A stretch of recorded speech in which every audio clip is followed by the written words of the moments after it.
Imagine that, a doctor forbidding you to play chess. That sounds horrific.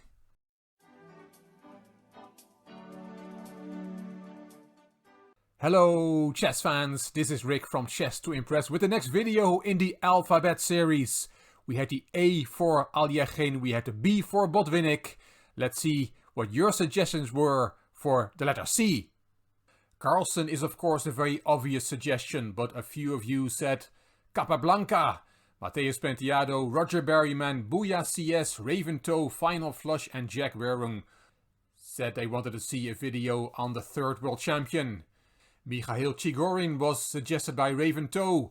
Carlos Torre, the great Mexican grandmaster, was mentioned by Matias Espindola and Neox Palafox. Checkmate, said William Squires. Castling, said M. Peter LL.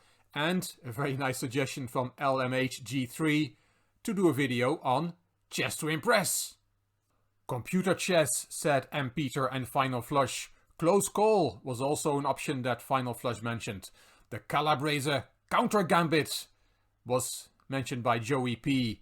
And Lower Kaser Ho mentioned a number of options. Candidates Tournament, counter gambit, connected passed pawns, correspondence chess and chess 960. The Chess to Impress viewers are very creative. I've decided to do a video on Checkmate, and more particularly on Checkmate in the Opening. On my Chess to Progress YouTube channel, I actually did a series on Checkmate in the Opening. I will link that series in the description box underneath this video. And as a little bonus at the end, we'll look at a wonderful tactical sequence from Women's World Champion Ju Wenjun, which she played only a few days before I record this video in the Carnes Cup in St. Louis in the USA. A little bonus position because this is the 600th video I'm producing for Chess to Impress, so we have to celebrate that with a wonderful tactical sequence from the Women's World Champion. But first, let's celebrate the letter C for Checkmate in the Opening. I will show you a game in the Blackmar Deemer Gambit, played by the name giver Emil Joseph Deemer himself. And this is Emil Joseph Deemer, who was born in 1908 in the German town Radolfzell. In 1931 he was out of work and decided to join the Nazi Party. He eventually became the chess reporter of the Great German Reich, was present at all important international chess events and appeared in several Nazi newspapers and magazines.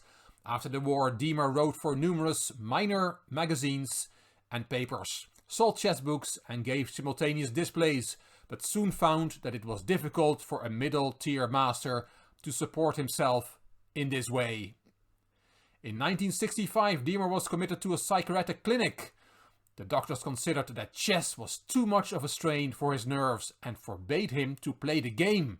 Imagine that, a doctor forbidding you to play chess. That sounds horrific. Deemer played many unorthodox openings, but is most famous for his refinements to an old idea by Armand Edward Blackmar, commonly known as the Blackmar-Deemer Gambit. Deemer described it in his book, Vom ersten Zug an Aufmatt, from the first move, playing for Checkmate. Emil Joseph Deemer died on October 10th, 1990. And before we start the game on the Blackmar-Deemer Gambit, let me quickly show you the suggestion of Joey P, the Calabrese counter gambit. That is e4, e5, bishop c4 and then f5. That is the Calabrese counter gambit, but we're not going to look at that. We're going to look at the Blackmar-Deemer Gambit, and that starts with d4 as played by Emil Joseph Deemer in 1948 in a game against a player of the name of Ports. Ports answered d5, and there is the gambit, e2, e4. D takes e4, knight c3 from Deemer, knight f6, and now white is really going to sacrifice a pawn with f3. Not trying to get the e4 pawn back, just sacrificing a pawn and playing this position a pawn down in true gambit style.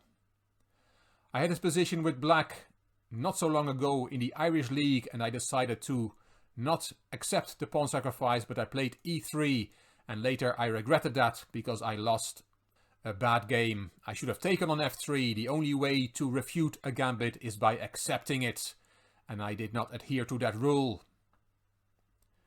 Here knight takes f3 is the main move, and then black typically plays bishop g4.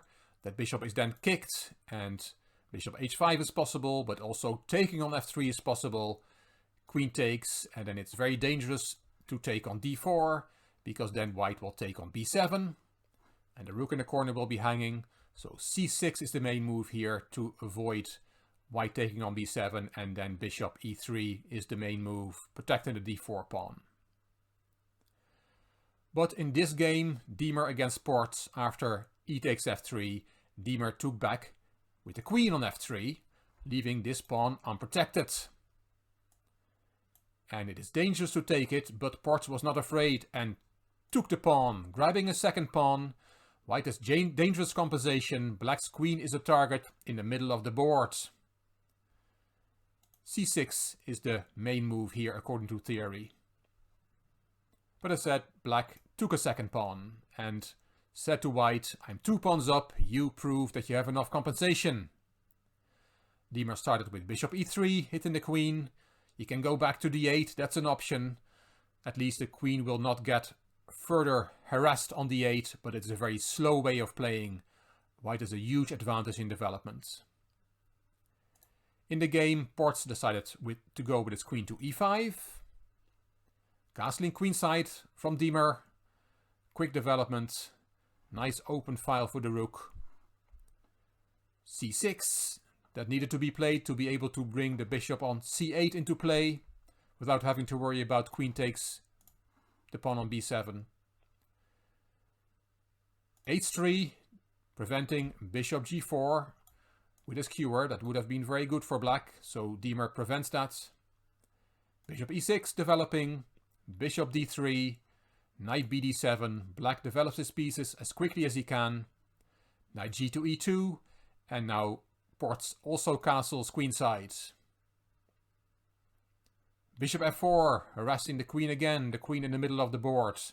And now queen a5 is okay, queen c5 is also playable.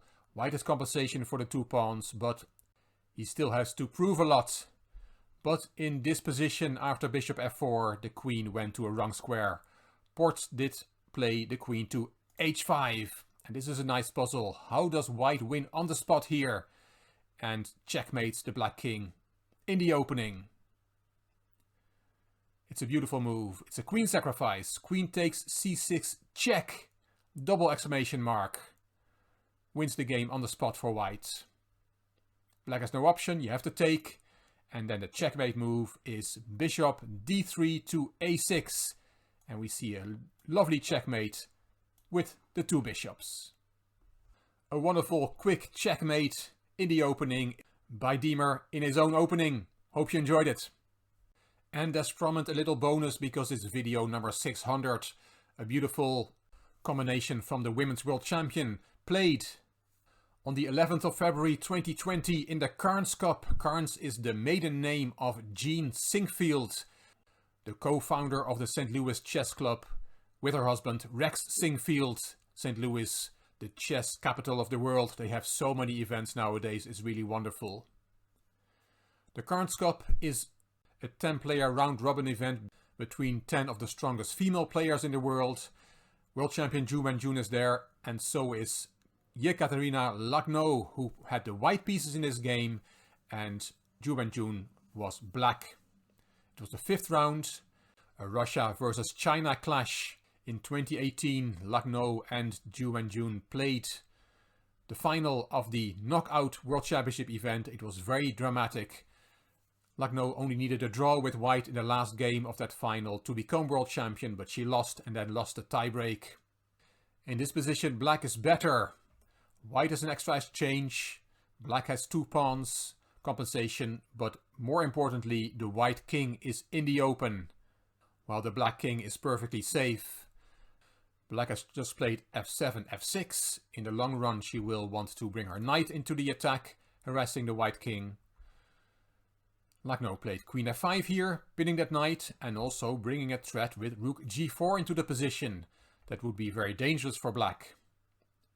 So rook g1 is logical to prevent rook g4. And it's very hard for white to find moves. Rook ec4 is the engine's choice and black is still better, but white is still fighting. But it's very difficult to find the right moves here for white.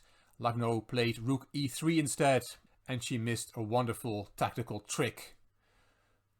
The world champion Zhu Wenjun found it. If you want to look for yourself, it's not easy, but you can put the video on pause and try to look how black can win on the spot here. Zhu Wenjun gave a check on d1 with the rook, and after king e2, which is the only legal move, she played the wonderful move rook d5. What a move that is. What does that move do? It's threatening the queen for starters. It's also threatening checkmate with queen d1. So a move like queen e4, for example, saving the queen does not work. Queen d1 is checkmate on the board. And why can we not take the rook? Queen takes d5. Well, then the knight comes into action. Knight f4 check is a double attack on king and queen. King d2, knight takes d5, and black has a decisive material advantage. Wonderful tactical awareness from Zhu Wenjun. And when I saw it on a live broadcast, I thought I really have to share this with my dear Chess to Impress viewers. I hope you enjoyed this video on the letter C, and I hope you will let me know what you would like to see for the letter D.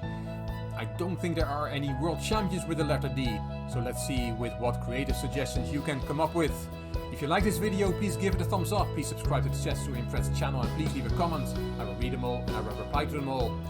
If you liked the video, it would be great if you could share it on social media by clicking the share button on YouTube. The link to the other letters of the alphabet is in the description box underneath this video. You can find me on Instagram, on Twitter and on Facebook. This is Rick for Chess to Impress. Thank you for watching.